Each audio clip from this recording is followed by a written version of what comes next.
Ниту по денешната средба со репрезентацијата на Литванија нашите фудбалски надежи не се израдува. Избраниците на селекторот Бабунски играа нерешено 1-1, иако нашето водство од 1-0 со голот постигнат во првата минута навестуваше потопување на жолто-зелениот брод на градскиот стадион во Прилеп. Македонската селекција не ја повтори играта против европскиот вице-првак Англија пред една недела и во наредните 60 минути со својот противник одиграа бледо и анемично, со само неколку обиди од двете страни.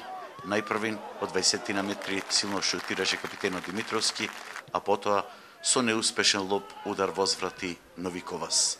Во второто полувреме стрелецот Моарем во 53-та минута биеше прекрасно, 4 минути подоцна гостите се радуваа по успешниот слалом по десната страна на најдобриот поединец на надпреварот брзиот крилен напаѓач Новиковас.